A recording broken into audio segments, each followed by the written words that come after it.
just, trying to accurately frame the two sides of this discussion without it entering into the vitriol that it's entered into. Robert, maybe people will listen to you, or maybe they're going to cancel you, depending on what you have to say about this. You've been following the H1B1 visa debate all week. What is your insight? I'm going to pick your brain as you go. So first of all, Trump's position has always been clear.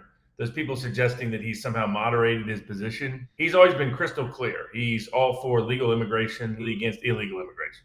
He's made that legality his drawing line. He has said he has hired people on various visas every year at Mar-a-Lago and at others of his operations around the world. So the idea that people are pretending that somehow Elon has influenced his position, this has always been Trump's position.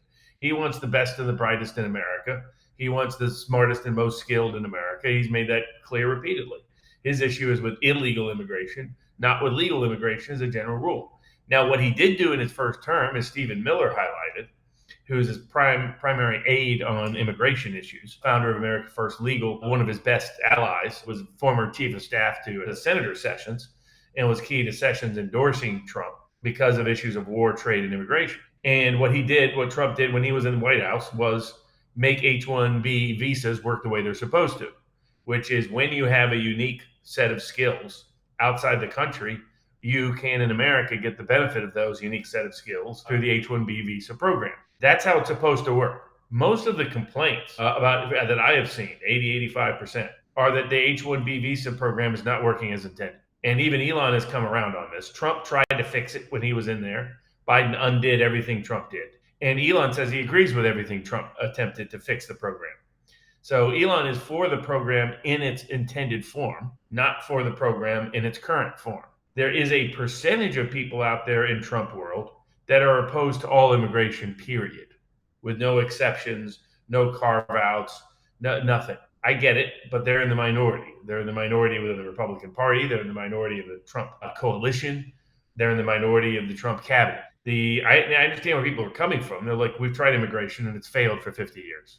So why don't we try no immigration for a while? I get their position, but it's not one that is likely to get through Congress at this point.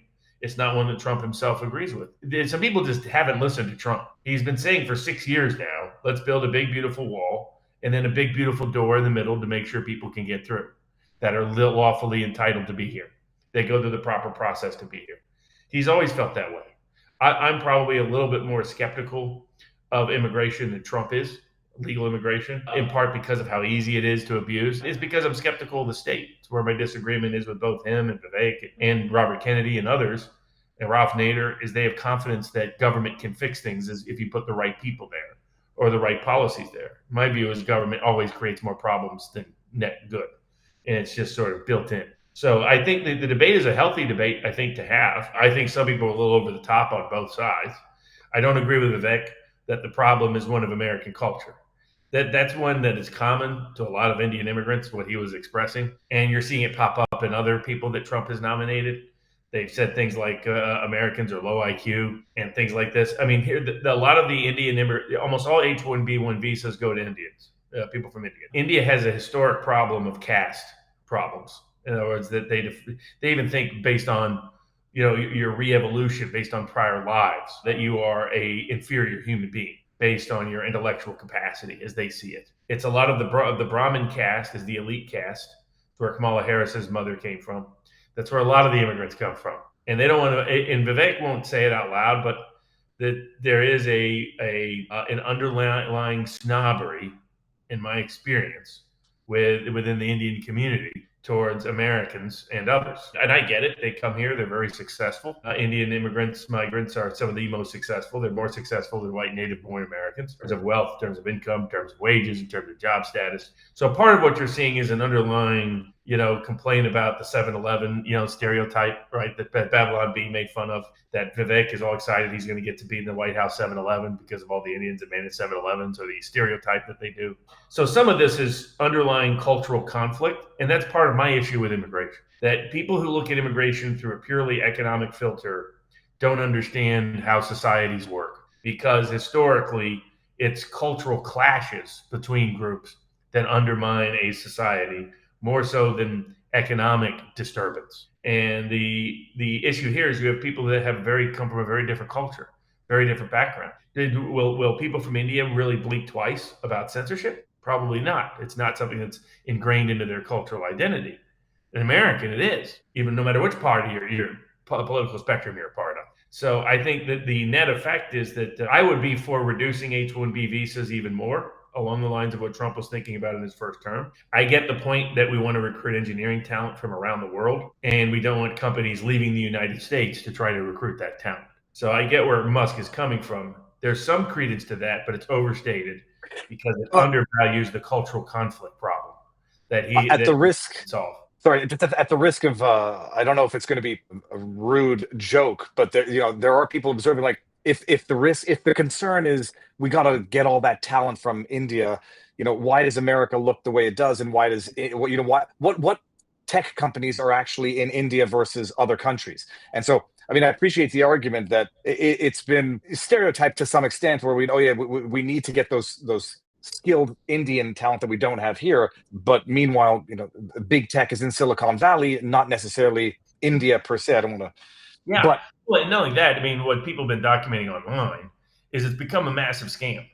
You have these companies set up that are Indian companies that bring in people to get access to the U.S., that they're often not the ones doing the work. They're often not as qualified as Americans who would be able to do that work, but at a higher market price. And it's like all the immigration arguments I've heard over the years, like, well, you won't have strawberry farms if you don't allow mass Mexican and Central American immigration, because Americans aren't going to work for as cheap as they want strawberries to be. And my view has always been, either you have a good that cannot be made with the wages allowed in the country, in which case that good probably shouldn't be there. In other words, that's the consequence of having a minimum wage policy, having minimum labor policies, so on and so forth. What J.D. Vance said is absolutely correct. Immigration has been driven by greed of big corporations and wealthy people, and there's balance. Do I want the Elon Musk to come to America? Yes, I do. Do I want the Viveks to come to America? Yes, I do. Do I want the guy that's the cheap knockoff that's just stealing jobs and lowering wages? No, I don't. And the question is, how many of the H-1B visa applicants are the next Elon Musk, and how much of them are the next person just hurting America's jobs and wages and creating cultural conflict that doesn't need to exist here? And I think it's a good debate to have, is my take. I'm probably in between the positions. I think as it operates currently, it's a crock. It's not the expertise that it should be, that it's intended to be. Golf instructor, coach, golf professional. These are not what H-1B visas. And you could go through. I don't know if this is 90% of the H-1B listings are not looking for the next Elon Musk. They're looking for, how can we hire somebody here in America, because the work needs to be done here in America. We can't outsource it overseas, so that we can outsource it inside our own country, and we recruit foreigners to do it. And this goes all back to the war conflicts, right? I mean, historically, societies and civilizations, somebody even mentioned, well, let's have an H-1B visa for the Army. And that's an interesting thought process. I knew someone who had proposed that people could become legal if they joined the Army, served in the military. I get that idea, but there's a reason why we quit using mercenaries as a general rule. Mercenaries are a risk. Anybody that studied mercenaries over the centuries, different civilizations, they flip sides with ease.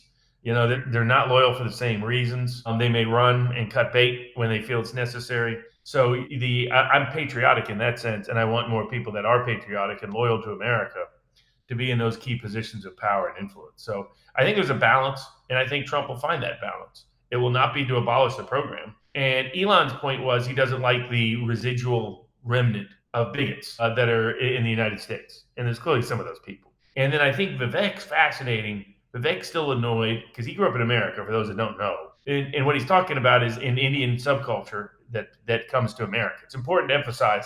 People say, man, the Indians must be really smart. It's the Indians that come to America that make it to America, right? There's a certain cross threshold that you have to get there. It was similar for like a lot of Jewish immigrants, right? You had to have a certain skill set, acumen, and be above average to make it here in the first place.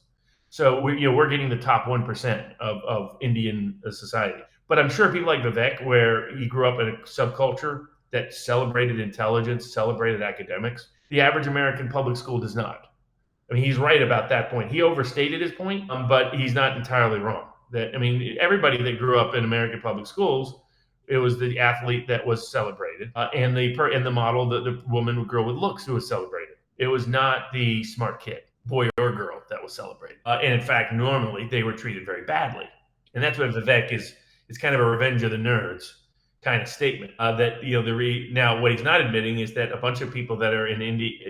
What happens is Indian people from India get put in positions of hiring, and what do they do? They hire whom they know. They hire fellow Indians. They don't hire other Americans. They've been caught discriminating repeatedly in lawsuit after lawsuit, case after case. So the idea, Elon is saying that the ideal of H1B1 he is for against bigots. He has specifically gone out of his way to say, in its current form, it's unmanageable. So I think it was a lot of, and Laura Loomer's always looking for controversy. I don't like Laura Loomer. I'm never going to like Laura Loomer. I don't trust Laura Loomer.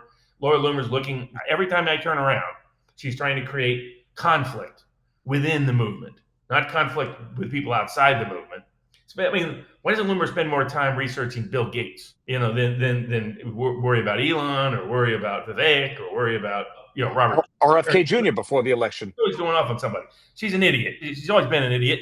She's always going to be an idiot, and she's a quasi-grifter. So her having an opinion, I could care less, to be blunt about it. She's attacked me repeatedly. It's she's always trying to cause trouble. Does anybody really think? Would you put Laura Loomer up in a debate with Vivek? Does anybody think Laura Loomer would win, or with Elon? There are some smart immigration people out there that would do numbers, would run around Vivek and Elon, to be frank, because what they both revealed this past week is they are both uninformed on the legal immigration problem. They're informed on the illegal immigration problem, but they don't realize, that Disney story that Steve Bannon was talking about, and I respect Bannon's perspective, and Bannon was more blunt about it than I am in that regard. I'm not all the way to where Bannon is at, but Bannon is like, I wouldn't be I'm not going to attack Elon as a globalist. Elon has been attacking globalists now for 2 years straight, and has done more damage to globalists than Steve has ever done. So because of how he handled Twitter and what he's done globally. So I think that was excessive, but so was some of the commentary that anybody who questions H1B is somehow bad, that somebody should be censored because they're questioning H1B. There's people that are being censored just because they're affiliated with that conservative organization, influencer organization called Conservative OG. Too many of them, and I think Elon thought he was getting rid of the racists, the bigots. He got rid of people that, he took away blue check marks and people that are not, don't have an iota of racism in it. Some of whom had not even talked about the H1B visa issue. It's a good, robust debate that needs to be had.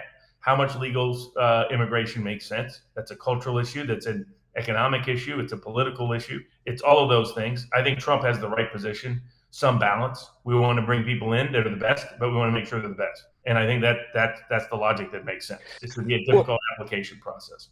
No, and not that I'm going to get particularly irritated with Ganthet because he's a member of our community, and it's consistent, this type of rhetoric. But to Strawman, I've raised even a concern that I don't think has been raised in the context of this debate, where if the idea is you want this highly skilled labor from foreign nations, because you can't get it here, or because you want to hog all of that skilled labor. It does pose national security issues if you have H1B visas going to China, India, countries that are not necessarily on amicable terms with America. And so there's even a national security element to it that I don't think has been fleshed out properly. And what people on our board have said that are in tech have said it's been badly abused. So it's where it's like, okay, Vivek, did you not know it was being badly abused when you decided to go on this rant? Elon, did you not know it was being badly abused? They need to be, but what's amazing is these are billionaires who Elon allowed his own platform to be used to attack him. I got to give credit to a guy who does that. He's got $1 billion platform. He could just take everybody off that's bad, and he doesn't. Instead, he engages many of them. So I don't have any. I've been a skeptic of Elon. Going back, people can go back and watch the hush hushes that are progressive. I have buddies of mine that had sworn by Elon. They ended up right. I ended up wrong. So I'm not going to come out and bash the guy because he thinks the policy that helped get him here to America, he doesn't want to see closed. That's a pretty reasonable position for a guy in his position to have. I'm going to bring this one up. This is Spam Ranger from our local community. It says, it's a psyop. Democrats have tricked oblivious MAGA Republicans into fighting over 65,000 H1B visa recipients as they flood the border with 10 million illegals. MAGA Republicans are gullible. I can't say that I disagree with this observation, because I do think a lot of this Illegal immigration is far more important than illegal, number one.